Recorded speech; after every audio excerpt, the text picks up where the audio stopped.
Bonjour Lina, très ravie de pouvoir vous interviewer et merci beaucoup d'avoir accepté. Tout d'abord, bravo d'avoir ce parcours aussi magnifique et d'actrice qui me fait vraiment rêver parce que moi je commence tout, je viens tout, voilà, tout juste de commencer et j'ai beaucoup de questions à vous poser. J'en ai vraiment beaucoup et ça tourne presque autour de la même chose, du même sujet, donc sur le jeu. Ok.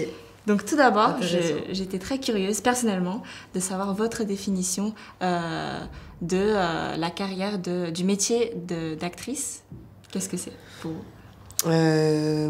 Qu'est-ce que c'est? C'est une bonne question. Je dirais être complètement au service de... C'est beaucoup d'altruisme, altérité, je ne sais pas lequel des deux est le bon mot, mais être au service de l'autre, du regard d'un réalisateur ou d'une réalisatrice, du regard d'une metteuse en scène, d'un metteur en scène, mais surtout du regard être au service de ton personnage, parce que c'est comment le comprendre, comment lui donner corps, comment lui donner vie, comment le faire vivre, quoi. Donc déjà, c'est beaucoup pas lié à toi, enfin à moi personnellement. Ouais. C'est beaucoup pour l'autre. C'est quand même, je trouve, une forme de générosité. Je dis pas que tous les acteurs sont généreux, je dis pas que je le suis non plus, mais je dis juste que j'ai l'impression que cette partie ce métier te demande de l'être, te demande de... Ouais, voilà. Et donc vous sentez pas assez, pas encore assez généreuse, ou vous avez, comment dire, une exigence de générosité qui est très...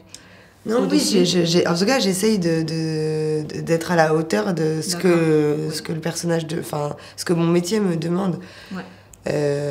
Parce qu'on peut ne pas être, généreux, c'est un grand mot, ça peut vouloir dire plein de choses et tout, mais on peut ne pas. Mais en tout cas, je trouve que pour incarner quelqu'un, il faut une forme de dévotion, d'oubli de soi. Ouais, d'oubli de soi. Ouais. Qui fait que ça se transforme en une générosité, parce que si tu décides de te donner corps et âme à quelque chose, c'est une forme de générosité. Et justement, j'avais une question aussi en rapport avec ça. Comment vous travaillez ou vous développez votre relation avec vos personnages? Est-ce que c'est vous qui allez vers elles, ou vous les amenez à vous, ou vous petit à petit vous imaginez des choses? Je pense que c'est un peu des deux. Je crois qu'il y a un moment où la première phase de travail, c'est vraiment une phase de recherche, de documentation, pour chaque film, il y a matière à chercher. Si c'est une danseuse, il y a toujours quelque chose à... Toi, t'as joué une étudiante, tu peux toujours te replonger dans un truc... Donc presque factuel, des choses de la vie. Des choses de la vie, concrètes. On t'a dit, ce personnage, c'est une boulangère. Ok, alors qu'est-ce que je peux savoir sur le métier de boulangère? Qu'est-ce que je peux... Puis après, il y a la deuxième phase qui est plus intime, où là, j'essaye de quand même créer... l'intériorité, son passé, et après, il y a un moment et j'ai l'impression qu'à force d'avancer dans le travail, il y a un moment où elle et moi, on se rejoint. Ok. Donc elle bouge aussi. C'est ça, en fait. Je fais ce premier pas, et je crois que en travaillant, il y a comme des espèces de fulgurances, de ressemblances. J'essaie de trouver des points d'accroche où je vais me dire, là, à cet endroit-là, je la comprends. Donc, on va pouvoir commencer à broder autour de ça, et voilà. D'accord.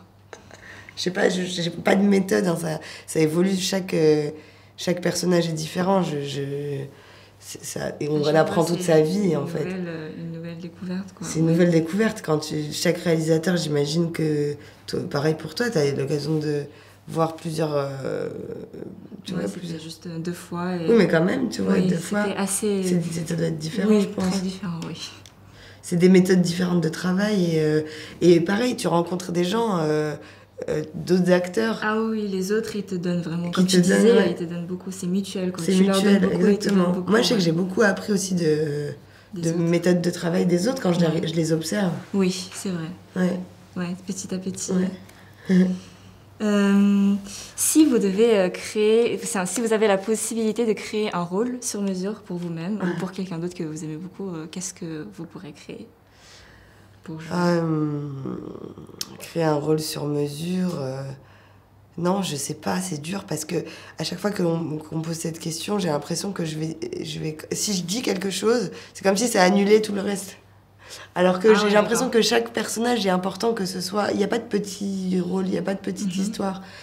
Alors, il y a des personnages historiques, grandioses, qui Ou vont... alors, une histoire que vous avez personnellement trop envie de vivre, même dans votre vie. Oui, personnelle, du coup. Non, je pense une grande histoire d'amour, peut-être, parce que j'ai jamais encore fait ça. Okay. Et D'accord. Une vraie grande histoire d'amour. Oui. Ouais. D'accord, c'est bon. Parmi les nombreuses choses dont vous devez être fier, et vous pouvez être fier, qu'est-ce qui vous rend la plus fière? Qu'est-ce qui me rend la plus fière? Vous pouvez en choisir plusieurs. Non, c'est vrai que j'ai énormément de mal à être fière de moi-même. Je trouve ça un peu déplacé. Même une petite chose dans la vie. Non, je suis fière de juste faire le métier que j'aime parce que c'est pas facile. Et que ça demande un peu de courage quand même, et c'est beaucoup de danger, parce qu'on sait jamais ce qui va se passer demain. Moi, j'ai des amis qui ne comprennent pas comment je fais pour vivre, qui me disent « Mais tu sais pas si tu travailles dans 2 semaines ?» Bah non. Mais c'est pas grave, et qu'est-ce que tu fais l'année prochaine? Ah bah alors là, l'année prochaine, j'en sais rien. Ah putain, tu sais pas ce que tu fais l'année prochaine? Et c'est vrai que des fois, dans le regard des autres, je me dis « C'est quand même... Enfin, c'est fou, ce métier !» Alors que moi, ça me rend heureuse, donc je suis fière d'être allée au bout de ça, d'avoir cru en ça. De beaucoup être dans le présent et sans se préoccuper du futur. Exact. C'est dur. C'est dur. Moi aussi, je me suis posé cette question et c'est dur. C'est dur et ça demande énormément de foi Ah oui, c'est sûr.